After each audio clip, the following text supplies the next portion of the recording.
Hello everyone, how are you all? I hope you people are doing well. So guys, कैसे हैं आप सब? I hope आप सब अच्छे होंगे, सब कुछ अच्छा चल रहा होगा. So guys, now my motto is to make this video is to solve your queries which you have posted in my comment section. ठीक है, वीडियोस के कमेंट सेक्शन में जितना भी आपका क्वेरीज है, आई थॉट उसके लिए एक वीडियो होना चाहिए बिकॉज मैं एक एक कमेंट का रिप्लाई नहीं कर पा रही. सो आई थॉट कि मैंने क्या करा, डायरी में आपके सारे कमेंट्स लिख लिए. Then now I am here to solve all your queries और your questions. So let's start the video session. So I have written all the queries in my this diary. तो मैंने सबसे पहले क्या देखा, देखो इसमें आपका सबसे पहले लिखा हुआ है कि एमएससी से रिलेटेड आप लोगों को काफी क्वेरी है बिकॉज अभी मैंने एमएससी एडमिशन लिया है और मैंने वीडियो पोस्ट करी है. तो आप एमएससी इसके बारे में, मतलब एमएससी में क्या चाहिए होता है, ठीक है. तो पहला कमेंट ये है कि मैम एमएससी के लिए कोई कोचिंग की जरूरत होती है क्या.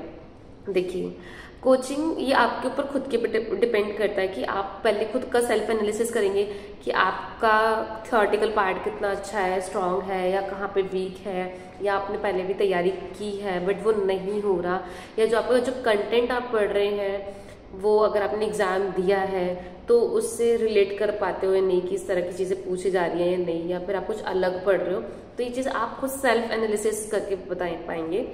और जहां तक कि मुझे लगता है कि एमएससी नर्सिंग के लिए कोचिंग की कोई भी जरूरत नहीं होती बिकॉज जो भी आप अपना बैचलर्स टाइम पे पढ़ते हैं, अपना 4 इयर्स ऑफ नर्सिंग, जो आपका 4 ईयर ऑफ नर्सिंग पीरियड रहता है ना, तो जो वो एमएससी के जो एग्जाम्स आते हैं वो वहीं से उठ के आता है, वही पूछता है. जो आपका क्लिनिकल सिनेरियो बेस्ड क्वेश्चन होते हैं, थ्योरेटिकल चीजें होती हैं, तो वो चीजें बस वही पूछते हैं, उसके अलावा और कुछ नहीं पूछते. तो जब आपका वो चीज काफी अच्छे से क्लियर होगा, आपने बैचलर में अच्छे से पढ़ा होगा अपने, मतलब ठीक है, और भी यूजी टाइम पे आपको पढ़ाया है ना, तो बस वो वही पूछते हैं, एक्स्ट्रा चीजें नहीं होती. तो हाँ, ये रहता है कि आपने अच्छे से अपना यूजी के टाइम पे पढ़ा है, अपने नोट्स उसको रिवाइज अच्छे से करें, आपने अच्छे प्रॉपर नोट्स बनाए हैं. देन आप क्या करेंगे, क्वेश्चन प्रैक्टिस के लिए आप टारगेट हाई की बुक लेंगे. ठीक है, टारगेट हाई बहुत अच्छी बुक है, तो आप उस बुक से पढ़ेंगे, उसमें आपको अपना क्वेश्चन प्रैक्टिस करेंगे. उसमें आपको ना 1 लाइनर क्वेश्चन होते हैं, तो क्या होता है आपको जो बेसिक क्लियर बहुत अच्छे से हो जाता है, और दूसरे क्वेश्चंस भी होते हैं, तो आप उसकी प्रैक्टिस करिए. वो बहुत अच्छी बुक है, मतलब आप एटलीस्ट उसको 2 या 3 बार आप उसका प्रैक्टिस कर लेंगे ना, तो बहुत अच्छा रहेगा, आपका बहुत अच्छा प्रिपरेशन का पार्ट रहेगा टारगेट हाई से अगर आप पढ़ेंगे तो. Second book is PR Yadav. PR Yadav भी बहुत अच्छी बुक है बट मैंने अपने टाइम पे नहीं पढ़ी इतना पीआर यादव, मैंने टारगेट हाई ही पढ़ा था और सॉन्डर्स पढ़ा था. बट सब बोलते हैं पीआर यादव भी बहुत अच्छा बुक है क्योंकि इसमें आपका बहुत बेसिक कंसेप्ट बहुत अच्छे से क्लियर हो जाता है. क्योंकि उसमें क्या होता है, जब आपके एक टाइप का क्वेश्चन 3-4 बार पूछा होता है, तो जब आप सेम क्वेश्चन 3-4 बार करते हैं ना, तो आपके जो कंसेप्ट है वो स्ट्रांग होने लगते हैं. ठीक है, तो आपके दिमाग में रिटेंशन पावर अच्छा रहता है कि अच्छा यही आंसर है इसका, इस टाइप के क्वेश्चन पूछे तो उसमें ये आंसर है, इस तरह से मतलब रहता है. तो रिटेंशन पावर अच्छी हो जाती है कि आपको ये आंसर इस क्वेश्चन से रिलेटेड रहेगा ही रहेगा. ठीक है. Now the third one is Saunders. Saunders बहुत अच्छी बुक है. सॉन्डर्स बहुत ही, मतलब आप सॉन्डर्स पढ़ोगे ना तो मतलब आपकी चीजें बहुत अच्छे से क्लैरिफाई होगा. आपको प्रायोरिटी सेट करनी आ जाएंगी कि आपको किस तरह से प्रायोरिटी वाइज आंसर देना है. ठीक है, किसी भी क्वेश्चंस का, ठीक है, सिनेरियो बेस्ड क्वेश्चन का किस तरह से आपको आंसर देना है, तो वो सारा आपका सॉन्डर्स में होगा. ठीक है, वहां पे 1 लाइनर क्वेश्चंस नहीं होंगे, वहां पे सिनेरियो बेस्ड क्वेश्चन होंगे. तो आप अगर अपना सॉन्डर्स का बुक 2 बार अच्छे से कर लेंगे और उसके क्वेश्चंस भी सॉल्व कर लेंगे तो मोर देन इनफ होगा. बट मैं आपसे कहूंगी टारगेट हाई और पीआर यादव को तो आप अच्छे से करना ही करना. साथ में एमएससी के लिए सॉन्डर्स भी पढ़ना, बट टारगेट हाई और पीआर यादव वेरी इंपॉर्टेंट, क्योंकि जो एमएससी का एग्जाम पीआर यादव है और टारगेट हाई है, इनके जैसे क्वेश्चंस ही आते हैं. तो ये बहुत हेल्पफुल रहेगा आपको एमएससी के एग्जाम में. जब मैंने एग्जाम दिया था तो मुझे बहुत ऐसा लगा कि क्वेश्चन मैंने टारगेट हाई में इस तरह के क्वेश्चन करे हुए हैं, तो इसलिए मेरा काफी अच्छा मतलब रहा एग्जाम का एक्सपीरियंस. ठीक है.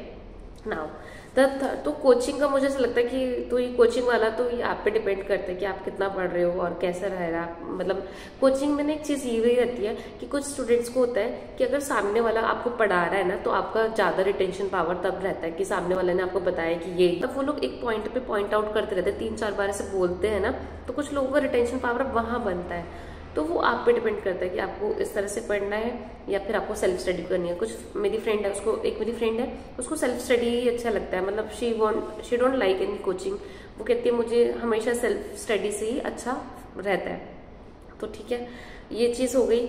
Now the second question is कि एमएससी के लिए कोई स्किल्स की जरूरत होती है क्या? सी, एमएससी में कोई स्किल्स का ऐसा जरूरत नहीं होती। जो आपने यूजी में पढ़ा है, यूजी में जो आपने स्किल्स सीखी है ना, तो वही स्किल्स आपको आगे प्रैक्टिस करनी है। यूजी में जितना भी आपने प्रोसीजर सीखा है, जितना भी कुछ सीखा है, तो वही सेम आगे प्रोसीड होगा एमएससी के लिए। एमएससी में चीजें क्या ऐड ऑन होती है ना, आपको रिसर्च करना होता है एमएससी में, तो वो रिसर्च चलती है। तो आपने यूजी में जो बेसिक रिसर्च होती है वो आपने पढ़ी है, ठीक है। सेकेंड, वहाँ पे एमएससी में आपको सेमिनार्स बनाने होते हैं, मतलब वहाँ पे mainly MSc is for teaching line ना, कि आप टीचिंग वाली लाइन में जा सकते हो। तो वहाँ पे क्या होता है, सेमिनार में आपको टॉपिक्स दिए जाते हैं। You have to prepare your content by research findings, by book, by journals, मतलब इन सारी चीजें से आप अपना कंटेंट मैटर को प्रिपेयर करते हैं। Then you have to present that seminar in front of your class, in front of your guide, जो भी आपको अलॉटेड गाइड रहते हैं। Then they will be mark, मतलब then they will be assess your practice skills, ठीक है। यहाँ पे आपका मेनली प्रैक्टिस स्किल्स। और सेकंड क्या आता है कि आप किस तरह से अपने कंटेंट को एक्सप्लोर करते हो, आप किस तरह के नॉलेज के लाते हो अपने मैटर में ना।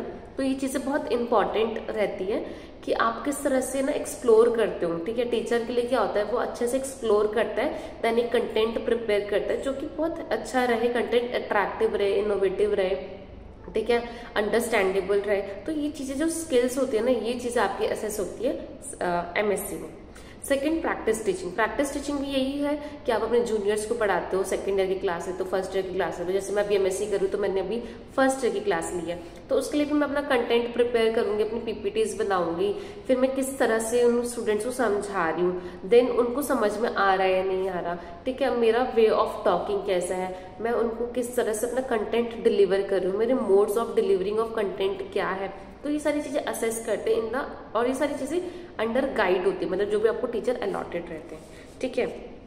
और जो भी आप स्किल्स सीख रहे हो, तो अगर आप कुछ पढ़ा रहे हो तो आप अपना जो यूजी में स्किल्स सीख के आए हो, आप वही उसको आगे और मॉडिफाई करके अकॉर्डिंग टू गाइडलाइंस अपने जूनियर्स को पढ़ाओगे। तो ये स्किल्स ही आपकी रहेंगी, ठीक है, जो आपने फोर्थ ईयर में पढ़ी है। सेकेंड